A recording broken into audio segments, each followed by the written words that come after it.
Okay, so tonight we are going to be speaking about the end of the parsha, the end of Parshas Tetzaveh, and the very end of Parshas tells us about the Ketores, the incense altar. So last week's Parshas Truma, the mitzvah va'asu l'mikdash v'shachan v'soichem, the mitzvah to build a dwelling place for Hashem, and the Parshas last week goes through the details of all of the case vessels they had to make. The menorah, the shulchan, the mizbeach of the karbonos, but it doesn't mention Ketores. Only describing all of the other kelim and all of the construction of the walls and the coverings of the Mishkan in last week's parsha. And after this week, describing the big day kahuna, the garments, the clothing of the kohen and how they were to be inducted in avodah. All the way at the end of this week's parsha, we have the Mizbeach HaKetores. So it seems to be like the final detail, although the truth is we're going to read about the Kior in next week's parsha. But the Kior was not necessarily used in the Avodah, it was only a preparation. But in terms of the Kelim that we used in the Avodah of the Beis HaMikdash, the Mizbeach HaKetores, the incense altar, is detailed at the very end of this week's parsha. And the question which the Mefarshim, the commentaries ask, is why is that? Why is it placed over here instead of in Parshas Truma, where it seemingly belongs together with all of the other Kelim? Just to give some background, the details of the Mizbeach HaKetores, it was a wooden altar that was covered in gold. It measured 1 amma by 1 amma square on the top, and it was 2 amos tall. So approximately 1 meter tall, 0.5 meter by 0.5 meter at the top. It was covered with gold. And every day in the morning and in the evening, a kohen would offer ketores, would offer incense. The incense had a very specific recipe of ingredients. The kohen would take coals from the mizbeach of the karbonos in the outer courtyard and would bring it and place the coals onto the mizbeach of the ketores, and then would sprinkle the ketores onto those coals so that it could then burn and bring its fragrance and a cloud of smoke that would go up. So there are various mefarshim which explain why this is brought all the way at the end. We're going to be looking at this through the lens of the teachings of Chassidus. Every Friday night, when we say L'chadoidi, one of the lines, one of the phrases that we use is Soif Maseh b'machshava tchila. It literally means the Soif Maseh, the end in deed, the end in action, was b'machshava tchila, was the initial thought. And that's the way we work. When a person has an idea that they're going to do something, they visualize the final result. Then they work backwards. What do I need to do to get there? But where is the desire actualized? In the end. That's what it means. Soif ma'aseh b'machshava tchila. The first thought, the original idea, the original desire that sparked whatever project it is actualized at the very end, at the completion. So if we apply that back to the Mishkan, we spoke about this last week. What was the kavanah? What was the intention of Hashem when he instructed us to build a Mishkan? Yes, adir b'tachtonim, in the world in general, but more specifically, v'shachanti b'soicha means I will dwell within them. Each one. Within each one of them, exactly. The Alter Rebbe brings from the Shalaf, from the Reishis Chachma, that it means Hashem's ultimate desire is not about a physical structure. That's a representation. His true desire is we are a Mishkan, that Hashem's Shekhinah, Hashem's presence is revealed and rests within each one of us, within every aspect of our being, within how we live our lives. So if we apply this idea that the Soif Ma'aseh b'machshava tchila, whatever is the final act, is what actually actualizes the initial kavanah. If the initial kavanah of the Mishkan is that Hashem dwells within us, which aspect of the Mishkan presents the greatest manifestation of Hashem's resting within us is the Mizbeach of the Ketores, because that's the final detail that was commanded to Moshe Rabbeinu. That's the Soif Maseh, and in that, it actualizes the initial machshava. Now, we actually see this in a medrash. There's a medrash that you have over here in Medrash Tanchuma, which tells us that Hashem says that Kol Korbanoseihem, all of the Korbanos, from all of the Korbanos, I only desire the Reach. I only desire the fragrance, which refers to the Ketores. It then goes on to tell us that on the day that the Mishkan was inaugurated, everything was set up. The Mishkan had been erected. All of the kalim had been placed. And they shechted the sacrifices on that first day, which was the first of Nisan. They slaughtered the sacrifices. They offered the limbs of the sacrifices onto the altar, and they placed them onto the Mizbeach. They put the lechem upon him onto the shulchan. They lit the menorah. Everything had been done, but the Shekhinah did not come down into the Mishkan until they offered the Ketores, which means that the Mishkan was about having Hashem's presence rest in the Mishkan. And that was not achieved through the walls. It was not achieved through the roof. It was not achieved through the other kalim. It was not achieved through the korbanos. It was not achieved through lighting the menorah. It was not achieved through the lechem apanim. Where was it achieved? In the Ketores, the Mizbeach of the Ketores, when they offered the Ketores. So there's something special, something unique about the Ketores, the incense, and the incense altar, that causes the main resting of Hashem's presence within the Mishkan in a physical sense, and within the Mishkan inside of ourselves, the main revelation of Hashem's presence within the Mishkan of our hearts and our souls is represented by the Ketores. So we got to understand, well, okay, what does the Ketores actually represent? And why is the Ketores so much connected to the actualization of Hashem's intention of the Mishkan? But Hashem would be only one that Torah correct. So on the Mishkan was dedicated, everything was set up, everything was done as the lechem upon him, the menorah, and Hashem's Shekhinah did not come down into the Mishkan. It seems that the power to draw down Hashem's Shekhinah into the Mishkan is specifically through the Ketores. That's the Medrash Tanchuma. The Zohar speaks about the Mizbeach of the Ketores and says that the Ketores was so great that whoever smelt the Ketores as it was going up from the Mizbeach in the Beis HaMikdash, it was mevarer es liboy, it would refine and perfect their heart to serve Hashem, and it would remove the impurity of the Yetzer Hara. Again, we're talking about the inner Mishkan, the inner Mikdash, of how we make our lives and our souls into service of Hashem. And the Zohar tells us that in that, the Ketores, and just smelling the Ketores, it purified a person's heart, and it removed from them the impurity of the Yetzer Hara. Wow. And they would come to a state where they have only one heart, a leiv echad, keneged aviv shebashamayim. That they would come to a state through the Ketores that they have only one desire, one heart, and that is a desire for Hashem alone. That's the power of the Ketores. The power of the Ketores brings out within us that we have a desire only for Hashem, that the Yetzer Hara is completely subdued, and we have no other desire other than to connect to God. And that is because the Ketores breaks the Yetzer Hara from all sides. And there is nothing in this world that has the power to break the Sitra Achra, the other side, the side of Klippa, like the Ketores. But that's the power of Ketores. The Zohar then goes on to say and speaks about davening, that davening is in place of the korbanos.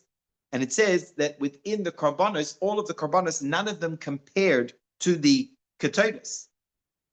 Ketores does even more than the korbanos, and the Zohar says that it's misakenes, that it perfects. V'koisheres ksharim, it ties knots. We're going to talk about that, what it means the Ketores ties knots. Yosem ha'kol, more so than all of the other korbanos. And it is the aspect of the Mishkan which removes impurity, and v'niskan v'nikshar ke'echad, and everything becomes perfected, and everything becomes tied up ke'echad as one, which is very cryptic words, as the Zohar style is. And it tells us that the Ketores achieves two things. The Ketores refines and purifies, it removes evil, and it ties everything in oneness. And what does that mean, tying everything in oneness?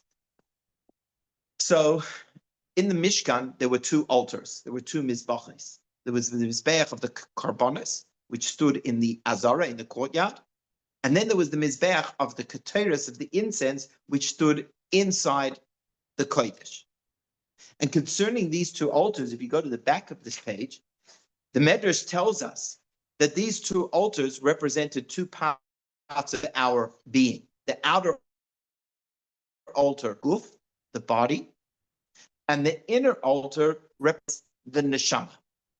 So the Medrash says, "Kishem shaguf oichel," just as the physical body eats, so too the mizbeach and the copper altar, which was the altar for the karbanos, the sacrifices, Haya Lama'ichel was there to consume food, and that refers to the karbanos. The karbanos are called Hashem's bread, and the burning of the karbanos on the altar represents the idea of eating, and that's something which is symptomatic of the body. The body consumes food, and similarly, elsewhere it says that just like the body drinks, so too they would pour wine.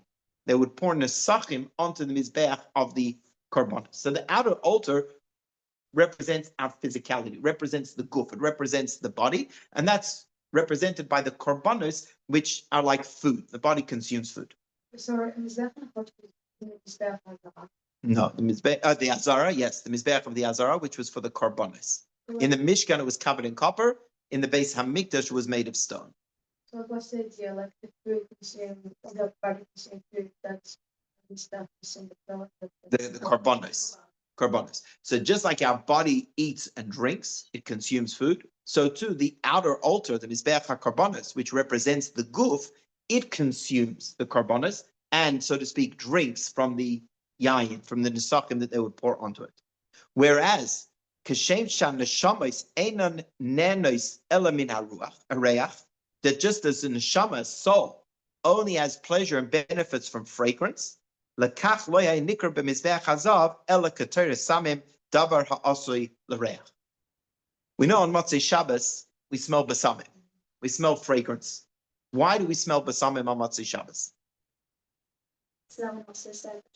So we're not so sad when Shabbos leaves, because what happens is on Shabbos we have a neshama yisera.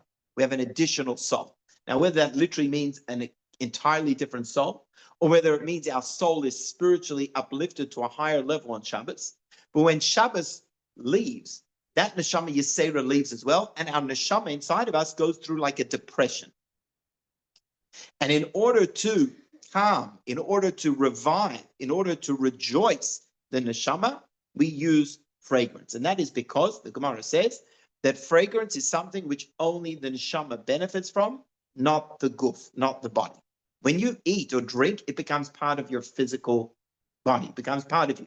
It's a hana, benefit to the body. But fragrance is not something which benefits the body in a physical sense. Fragrance is not something physical, it's something more ethereal, something more spiritual. Fragrance goes directly to the neshama. Music also, correct. It's not something tangible, it's not something physical. But in a way, reach is even more spiritual than music, than sound. That's a thing for another year. And maybe we'll talk about it a little bit later. So you have these two altars. The outer altar, which is about eating and drinking, the karbonos, the wine, represents our physicality, represents our guf, our body. Whereas the mizbeach of the Ketores, which was for fragrance, represents our neshama. And so too, just as our body is more the outer altar was yad, whereas the inner altar was inside, just like the neshama is inside of our body. So we already start to see that in terms of our sight, the mizbeach of the Ketores represents a deeper, more spiritual, more godly aspect of ourselves, and that is the neshama, the soul, as opposed to the body. But Chassidus takes this up. In fact, actually, we'll come to first the Kli Yakar. One of the main commentaries on the Chumash is the Kli Yakar, and the Kli Yakar writes that the mizbeach hachitzon, the outer altar, atoned for the physicality of our body. Sins or things that are associated with the physicality of the body were atoned for through the karbonos on the external altar. V'apnimi ala nefesh, but the inner altar is connected to the soul, and that is why the mizbeach, and we mentioned before, was 1 amma by 1 amma. What's 1 times 1? 1. It represents the oneness of the neshama. In fact, the neshama is called achas, or called yechida, which means one, because it exists in a state of oneness with Hashem. So again, the Kli Yakar brings out the similar idea to the Medrash, is the outer altar is connected to the physicality of the guf, the body, which is more distant from godliness, whereas the inner altar, the Ketores, the incense, the fragrance is connected to the neshama, which is more closely related to Hashem. But Chassidus takes this idea to a completely different level. Because whereas the Medrash explains that the two altars represent the body and the soul, the guf and the neshama, Chassidus explains that the two altars actually represent different levels within the neshama itself. So the outer altar represents a more outer layer or level of the neshama, whereas the inner incense altar represents a deeper level of the neshama. And as a preface to this, let's talk about the sacrifices that were brought on the two altars. The outer altar, they brought karbonos. What is the shoresh? What is the root of the word karbonos? Or karban? Karev. What does karev mean? To bring one close, to be close. Because that's what a carbon did. When a person brought a carbon, they drew closer to Hashem. But when you have something which is close to something else, they are still separate. They're close, they're in proximity, but they are still separate one from the other. Whereas Ketores is related to an Aramaic word, keter, kuf, tes, reish, which is the Aramaic equivalent of kesher, a knot. If you go back to the Zohar, what did the Zohar say about the Ketores? That it ties everything as one. Niskan v'nikshar ke'echad. It is kosheres ksharim v'oiser or yosem mehakol. It describes the Ketores in the function of tying things together.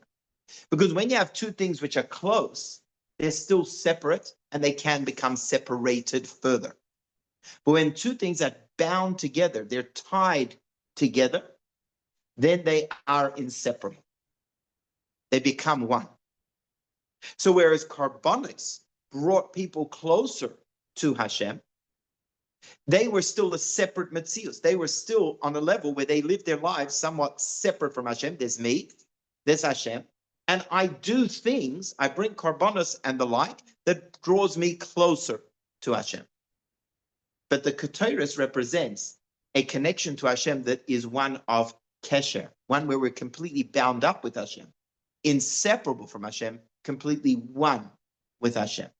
And that's the symbolism of the measurements of the Mizbeach HaKetores, that are measured one by one amma, because it brings out the oneness that the neshama has with Hashem. What's the keter? The word Ketores comes from the word keter, which in Aramaic is the targum, the translation of the word kesher, meaning a knot. Which ties into exactly what the Zohar says, is that the power of Ketores is to tie things together and bind things together as well. The Trar Hamor, if you go back to the previous page, it's in printed of a text from a sefer. It's a Kabbalistic commentary on the Torah.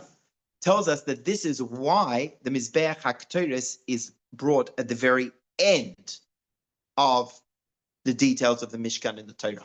The Parshas Truma talks about everything else, but again, as we saw from the Medrash, the Mishkan, the Aron, the Shulchan, the Menorah, the Mizbeach, the Karbonos did not bring the Shechina down into the Mishkan. It was the Ketores. It's the Soif Maisa b'machshava tchila.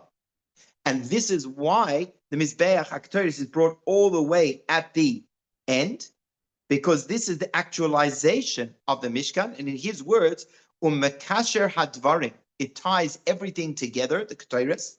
Hatachtoinim be'elyoinim, it unites the lower with the upper. Ve'elyoinim be'tachtoinim, and it unites the upper with the lower. Nikra Ketores Lashon Kishur, and that is why it's called Ketores, from the terminology of Kishur, to be tied together. Because Lefisha Mekasher Kol Hadvarim Umechabram, the power of Ketores is to unite everything and tie it together and unite it with Hashem.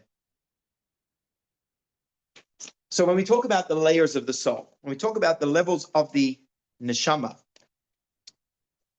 Sorry, why does the Torah bring comes like the law? Because it then, once you have everything there, the Ketores unites it all together. It finishes it all up, but not just that, it brings completion to everything. It unites everything, and it is what draws down the Shekhinah down into the Mishkan. when we talk about this idea of v'shachanti b'soichim, that Hashem's desire was not for the physical structure, but rather to rest within us, it means that we have a connection with Hashem.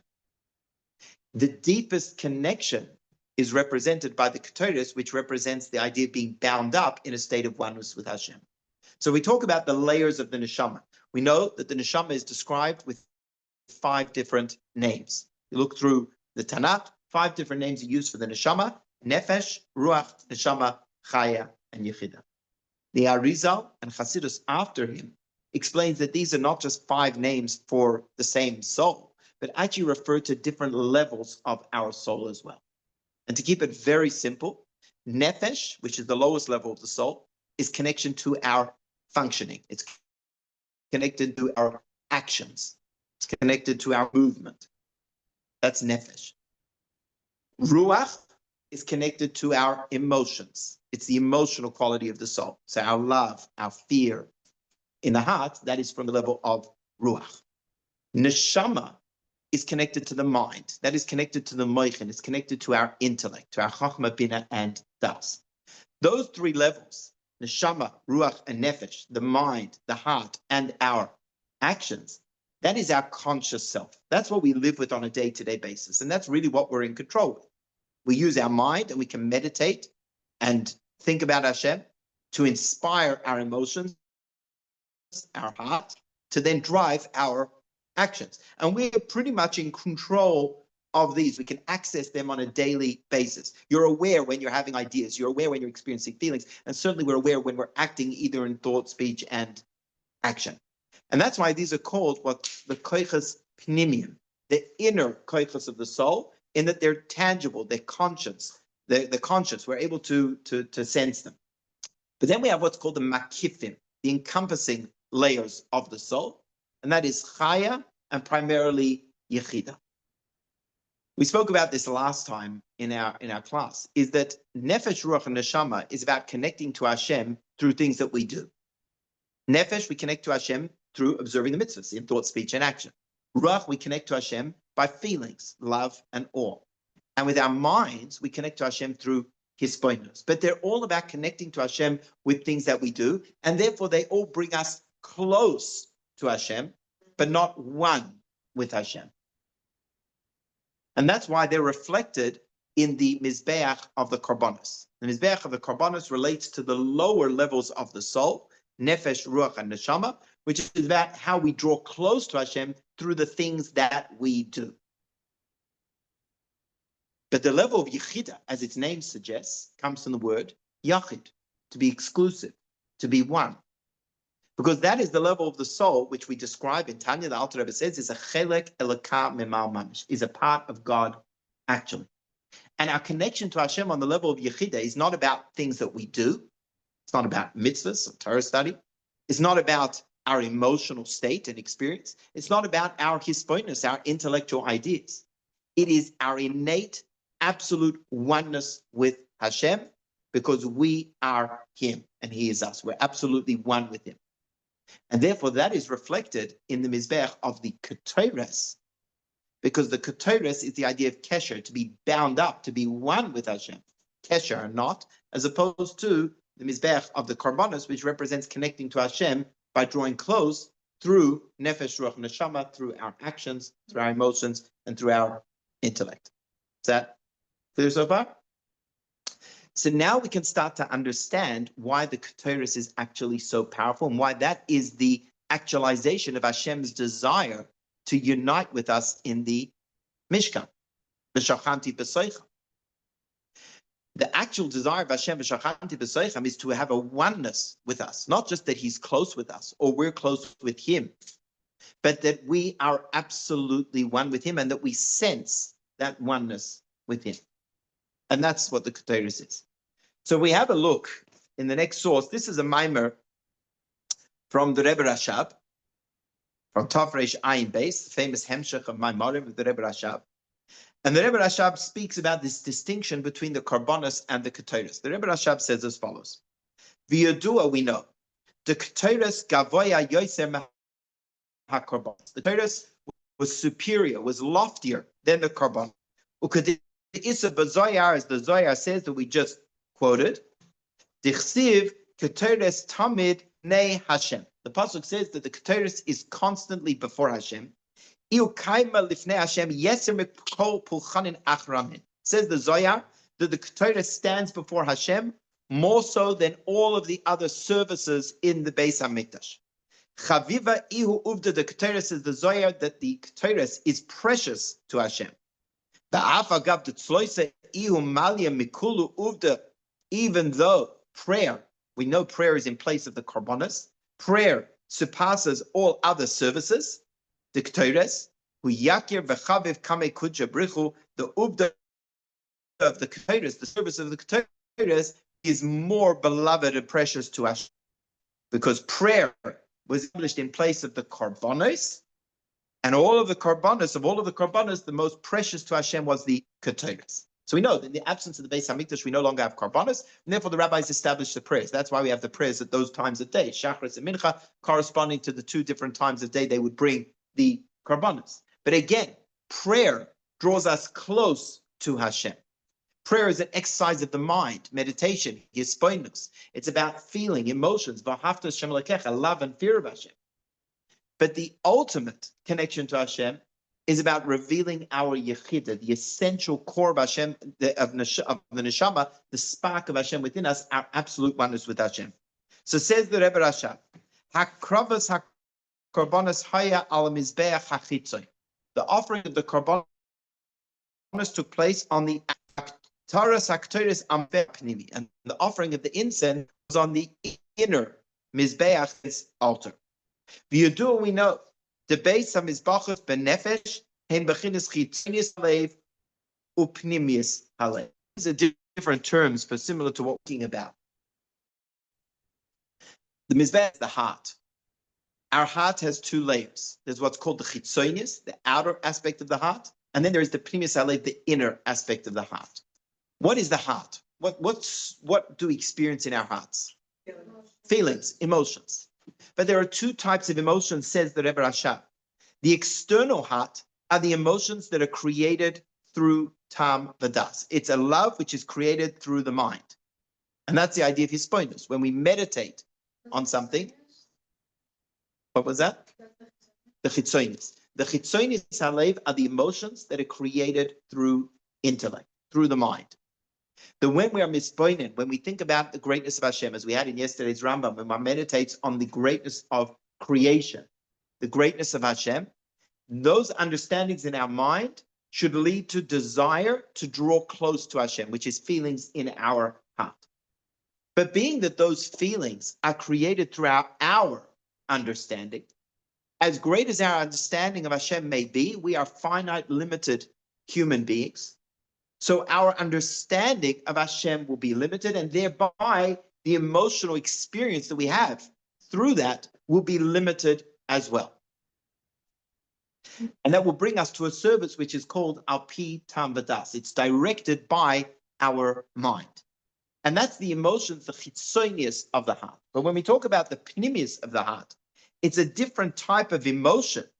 It's an emotion that is beyond understanding and intellect, or what we would actually say is desire, rotzon. Is desire intellectual or emotional? It's emotional. Desire, rotzon, is emotional. But what's the difference between the midos, the emotions that we create through meditation, and desire? It doesn't really have a source. Desire doesn't have a reason. Our emotions that we have through meditation have a reason. They're developed, they're spawned from our intellectual understandings. But when a person has a true, real desire, it is their soul yearning for something. It's not logical. It's not limited to logic. It's not based on understanding. And it drives us to desire something. And this, says the Rebbe Rashab, is the pnimius halev. Aval inyan bechinis pnimius halev, the inner emotions, the deeper emotions, the inner heart, which is represented by the Ketores, which comes from the word hiskashrus, to be bound together. V'hu inyan hiskashrus atzmi. It's about our essential bond with Hashem. V'hainu, and that means shahava eina rak mitzad hispoinus. It's not a love that is coming from, conditioned on, and therefore limited by our understanding. Ki im mitzad atzmis haneshama shemukusheres ba'in soif baruch hu. It is the desire that we experience to unite with Hashem that comes from our neshama, from the fact that the neshama is one with Hashem and wants to unite with its source or return to its source. That's Rotzon. And that's the Pnimis Halev. That leads us to do things which may be irrational. Where do we have an expression of the Ru'usa Deliba, this desire of the heart, the essential desire of the neshama to connect, to be one with Hashem and not separated from Hashem? Mesiras Nefesh. Mesiras Nefesh, to sacrifice our lives for Hashem, is not logical. Doesn't make sense. The logic of a human being is that we want to stay alive. We want our neshama to remain within our body. But at a moment where a Jew is given a choice, any Jew, says the Alter Rebbe in Tanya, even the most seemingly distant Jew is given the choice to either give up their lives or give up their religion, the neshama inside of them, the essential core of their soul, which cannot be disconnected and separated from Hashem, jumps out and has this desire that drives them to act in a way which is completely beyond logic, completely beyond Tam Vadas. And that's the Pnimis Halev, which is represented by the inner altar. So whereas the outer altar represents the Nefesh, Ruach, and Neshama, the Neshama being the intellect of the soul, which creates emotions, that only draws us close to Hashem, like the Karbanos on the outer altar.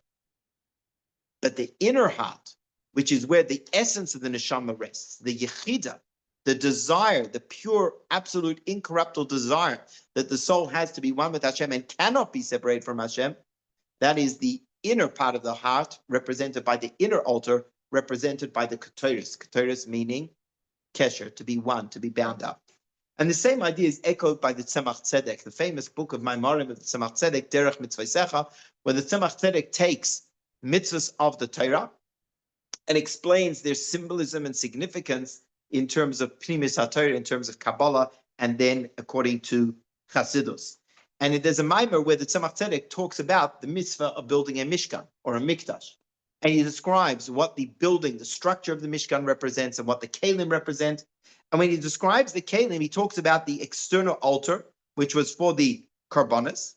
And that, he says, represents the burning of our Nefesh HaBahamas. When you take a physical animal and you put it onto the Mizbeach, it represents taking our physicality, taking our animalistic soul, and burning it onto the altar to refine it. And it goes up in the fires.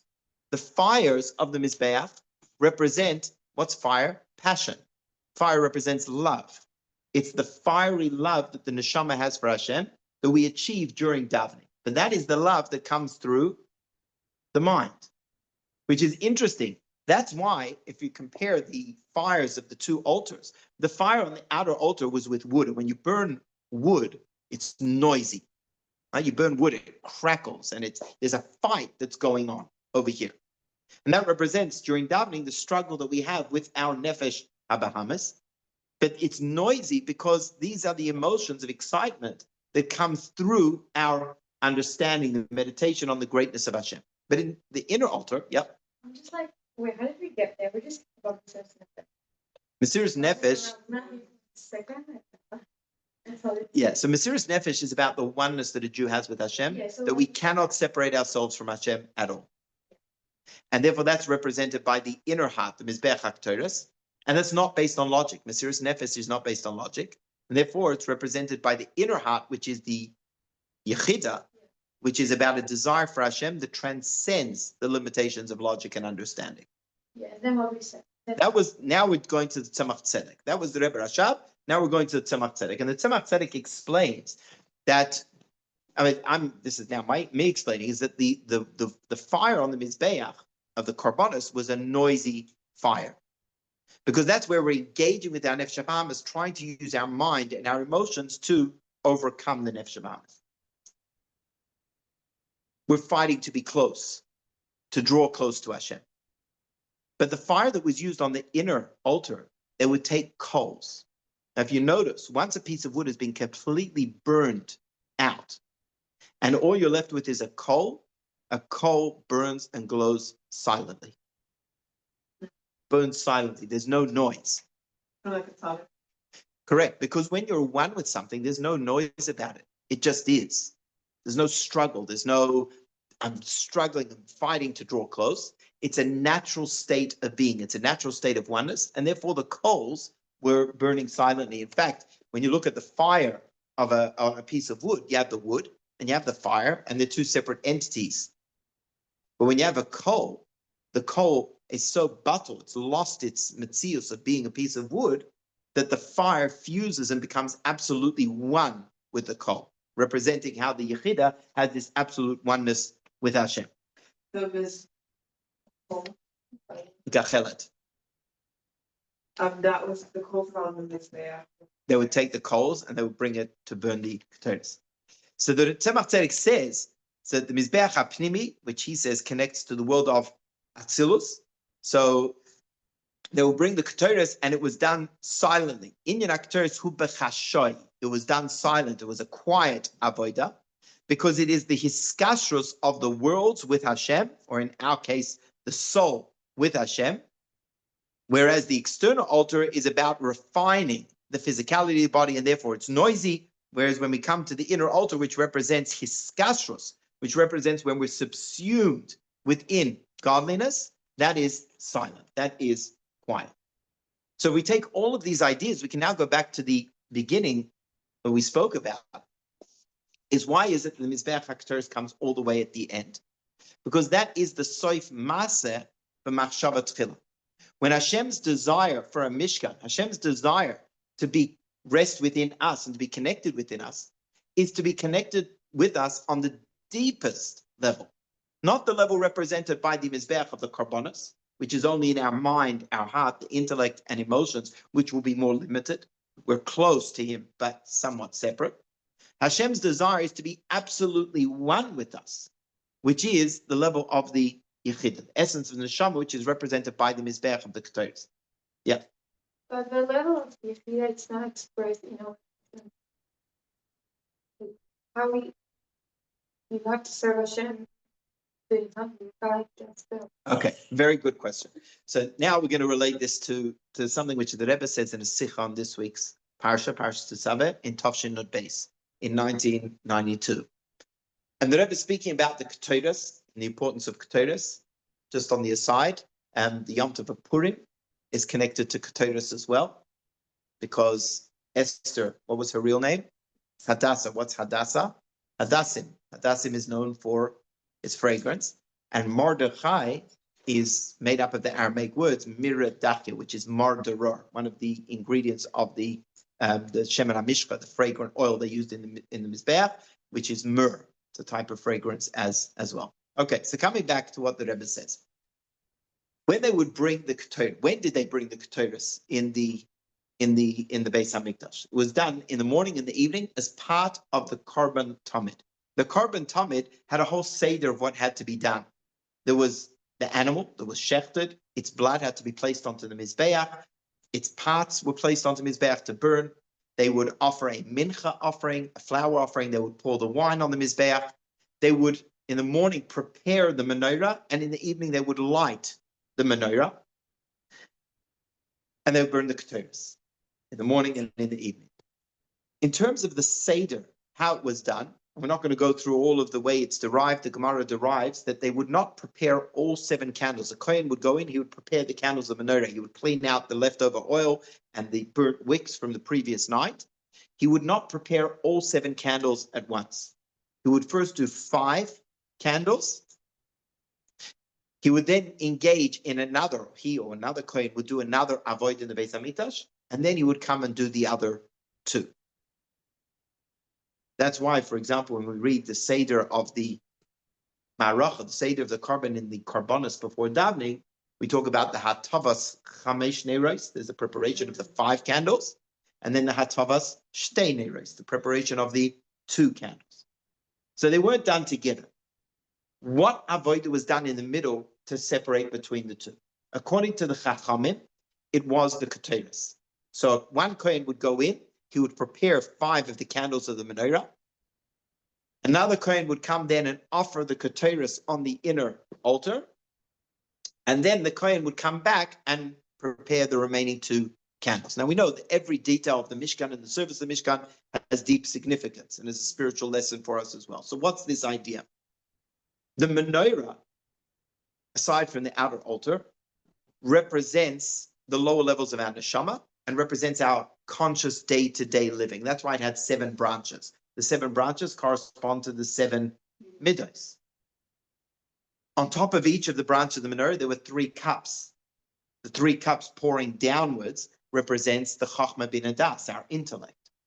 So the menorah really represents our day-to-day conscious living, which is our meditation, our hispoinus, our emotions during davening, and our service of Torah and mitzvahs, which maybe that's alluded to in the 3 legs at the base of the menorah, machshava, dibur, and maisa. Maybe. So the menorah represents our conscious day-to-day living. The Ketores, as we've said, represents our yechida, our essential bond and oneness with Hashem. What is the idea of revealing the yechida? Wow, we reveal the yechida and that's it. We're like floating and flying and one with Hashem. Like Hashem wants us to keep Torah mitzvahs. That's why you come back to do the last 2. Hashem wants us to draw down the yechida, that powerful desire and absolute oneness of the neshama with Hashem, to reveal it and then infuse that into every aspect of our day-to-day living. We need to take the Ketores and bring it into our menorah. We need to take the yechida, the essential bond and oneness with Hashem and powerful desire that is inseparable and we would never give up, that leads us to serve Hashem in a way which transcends logic, the limitations of logic. And we need to then draw that down into every aspect of our soul, every aspect of our service, into how we live our lives on a daily basis.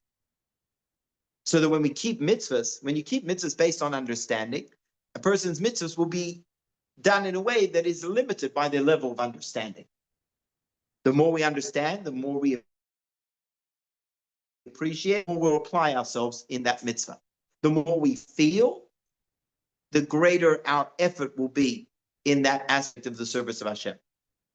And therefore, there will be differences from one mitzvah to the other. Some be mitzvahs that we feel more for, some mitzvahs that we feel less for, some mitzvahs that we appreciate more with the mind, some mitzvahs which we appreciate less with the mind. But if our service of Hashem is limited to our seichel and our middos, the lower levels of our soul, then there's going to be differences from day to day and from mitzvah to mitzvah. But on the level of yechida, it's about oneness with Hashem. Every part of serving Hashem is absolutely equal. And the neshama's desire to connect to Hashem through any mitzvah and every mitzvah is the same. It's not limited to our understanding. It's not limited to our emotions. So that's the idea of bringing the Ketores and burning it in. Now, we understand that that's a very hard thing to do. It's a very, very hard thing to do. First of all, to reveal our yechida, although the Rebbe says that now we are able to do it. That's generally a very hard thing for us to do, to tap into that absolute sense of oneness of the neshama with Hashem, and then to actually bring that down into everything we do in our service of Hashem and living our lives on a daily basis. It's a very hard thing to do. If we look in the order of the korbanos that we read in the morning, we talk about the preparing of the 5 candles and then the preparing of the 2. But the avoid in between that we mentioned is not the Ketores.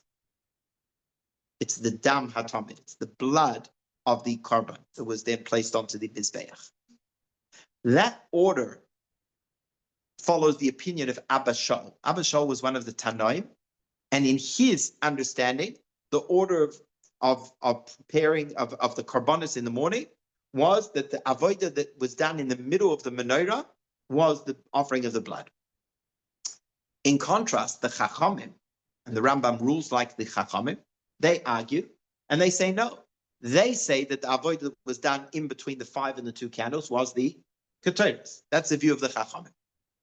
So the Rebbe asks, well, if that's the view of the Chachamim, and that is the halacha, why do we say the nusach of Abba Shaul, which places in davening, why is it that we say the seder, the order of Abba Shaul, where it is the dam hatamid in the menorah, not the Ketores?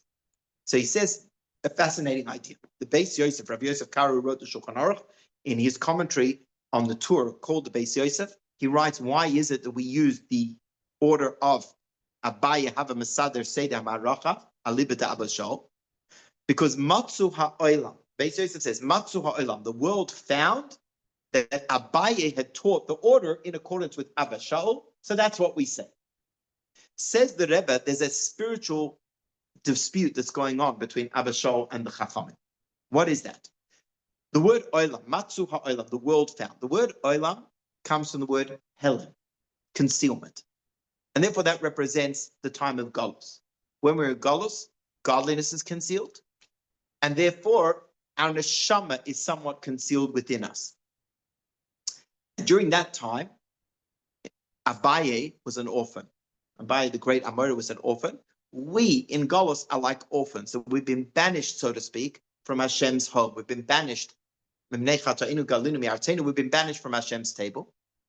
And the name Abba Shaul can mean I'm asking, seeking my father. Abba Shaul. I'm looking for my father. Because in Galus, our father's not here. We're away from him and we're seeking him. So in Galus, when there is concealment, when we're distant from Hashem, we're not capable of burning the Ketores in the middle of the menorah. We're not capable of revealing our Yechida, our essential bond with Hashem, our oneness with Hashem, and drawing that down to live with it in everything that we do on a day-to-day basis. It's too lofty in avodah. We're not shaykh to it. We're not able to achieve it. And that's why on a daily basis, we say the order in accordance with Abba Shaul, where it's not the Ketores in the middle. But there is one day a year where we do say the order according to the Chachamim. Yep. What atomic represent? So the Dam Atomid represents refining the animalistic soul, taking the blood out of the Nefesh Bahamas. That we could do. That we could do on a day-to-day basis. But to take the Ketores to reveal our Yechida, our essential oneness with Hashem, and burn it in the middle of the menorah, to infuse it into our consciousness, into our day-to-day functioning, that's too ambitious. It's beyond us in Golos. But there's another day of the year where we read about the order in the Beis HaMikdash, and that is on Yom Kippur. In Yom Kippur, in the Musaf, we read the Seder HaAvodah. The Seder HaAvodah describes what the Kohen Gadol did in the Beis HaMikdash on Yom Kippur. And on Yom Kippur, the Kohen Gadol not only performed the special avodas of Yom Kippur itself, like going into the Kodesh HaKadoshim to burn incense, or like the two goats with the Azazel, he had to do every part of the daily avodah as well. So we describe it. We describe how he performed the morning korban tamid, how he would prepare the 5 candles, he prepared the 2 candles, etc., etc. And in the Seder avodah of Yom Kippur, when we describe what he would do, we say he would prepare the 5 candles, then he would burn the Ketores, and then he would prepare the 2 remaining candles, which follows the order of the Chachamim. Because Yom Kippur is the one day of the year where the Yechida, the essence of the Neshama, our essential bond as a Yid with Hashem, is revealed. Chassidus explains that's why in Yom Kippur it's the only day of the year where there are 5 tefillos. We daven 5 times in the day. We daven Ma'ariv at night, and in the daytime we daven Shachris, Musaf, Mincha, and Ne'ilah. Because each level of the tefillah, each level of the prayer, we're connecting to a deeper level of the Neshama. We reach our Yechida. And that's why in Yom Kippur, the Kohen Gadol would go into the Kodesh HaKadoshim, which last week we spoke about, is our essential bond with Hashem, is the Yechida. Yom Kippur is a day where we have the revelation of the essence of the Neshama. So on a day like Yom Kippur, when we transcend the limitations of Galus, then we read the order of the Korbanos, like the Chachamim, that we're capable of burning the Ketores in the middle of preparing the menorah. We're capable of revealing and infusing the Yechida in day-to-day conscious living. And that is because Yom Kippur is a me'ain of the times of Mashiach. Yom Kippur is like the times of Mashiach. In the times of Mashiach, Mashiach is called the Yechida. He's the general Yechida of all of the Jewish people. And in the times of Mashiach, that essential oneness that we have with Hashem, which right now is so hard to access. Right now it's buried. Right now it's hard to reveal. In the times of Mashiach, that will be our natural state. In times of Mashiach, it will be revealed. And so on Yom Kippur, it is revealed.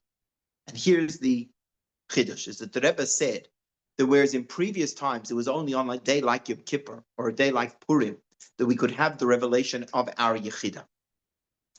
But being that we are at the very edge of Mashiach, and that all we need to do now is to bring in Moshiach. We are the generation of the Geula.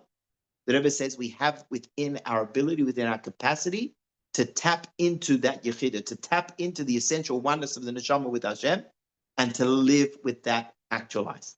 That in everything we do, in every part of our service of Hashem, is permeated by that absolute burning, inseparable desire that the Neshama has with Hashem. It doesn't mean it's easy, but it means we're capable of achieving it.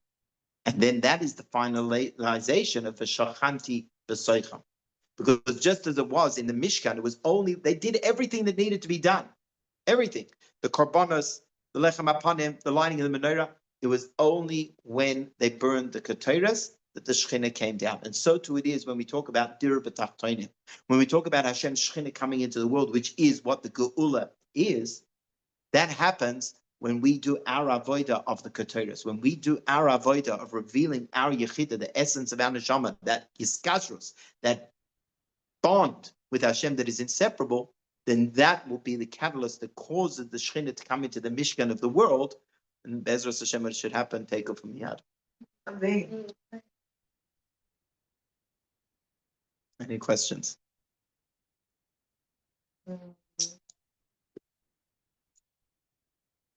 Amazing. Yes.